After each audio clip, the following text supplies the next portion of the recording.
Bonjour. Procès des djihadistes sénégalais, l'affaire s'est dégonflée comme un ballon de baudruche. Et pour cause, après 3 ans de détention, Imam Ndao a été acquitté. Diokhane, lui, a pris 20 ans, note Vox Populi. Dans le verdict rendu par le tribunal, écrivent nos confrères, l'imam de Kaolack a été blanchi de toutes les accusations liées au terrorisme. 13 condamnations ont été prononcées contre d'autres prévenus, 15 acquittements. Selon les Échos, les premiers mots d'Imam Ndao ont été « Allahu Akbar ». Le procureur voulait une peine lourde, mais Dieu en a décidé autrement. Je remercie Dieu de m'avoir donné la foi pour tenir face à cette épreuve. Les accusations ont été lourdes, mais ceux qui me connaissent n'y ont jamais cru. Il ajoute dans Vox Populi, durant 3 années d'incarcération, j'ai été dépeint sous les traits les plus sombres.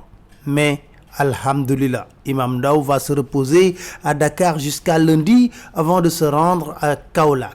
Vox Populi nous dit c'était une liesse populaire et des larmes de joie au palais de justice et au domicile de Imam Ndao à Kaolack après le verdict.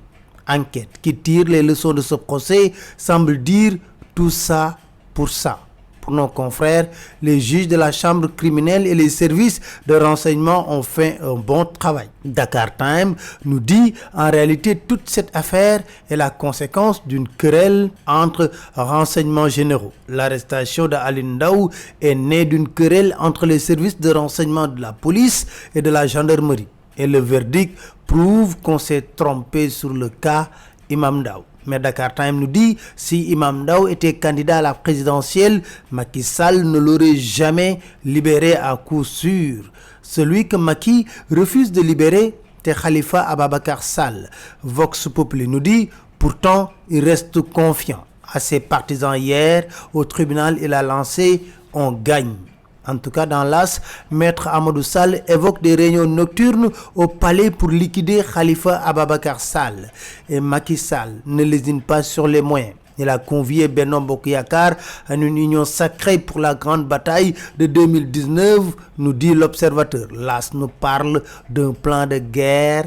Pendant ce temps, le peuple trinque. Selon l'Observateur, il y a risque de troubles à cause d'une pénurie persistante du liquide précieux. Alerte au maximum. Nos confrères d'écrire, le régime de Macky Sall est sous la hantise des émeutes de l'électricité sous Wade. On annonce le retour des délestages. Abdourahmane Sow, président COS M23, avertit, nous serons dans la rue. Fadel Barro annonce une grande action déterminante.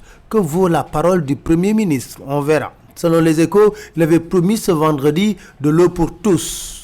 Le Front National de Résistance a de nouvelles adhésions. Selon les Échos, Hadjibou Soumaré et Boubacar Camara en sont membres maintenant. Poursuite contre Aziz Ndiaye, les Échos parlent de nombreuses bizarreries du dossier. Aziz Ndiaye a envoyé un huissier au ministère du Commerce pour les clés de son magasin. Ses avocats mettent à nu les anomalies de l'affaire. Selon les Échos, le patron de ABC n'a fait que 10 minutes dans le bureau du juge. Confusion de corps à la morgue de l'hôpital régional de Ziguinchor. La dépouille d'un chrétien a été confondue avec celle d'un shérif. Selon les Échos, la famille chérifienne a enterré le chrétien. Les parents de ce dernier ont exigé son exhumation. Marcel Colly, directeur de l'hôpital, nous dit tout est rentré dans l'ordre. Équipe nationale, selon l'Observateur, Lamine Diatta est la source de malaise dans la tanière. Les managers et agents de joueurs. Malang Diédhiou, fierté du Sénégal, a décidé de mettre fin à sa carrière d'arbitre, nous dit Vox Populi. C'était tout, merci, très bonne lecture à tous.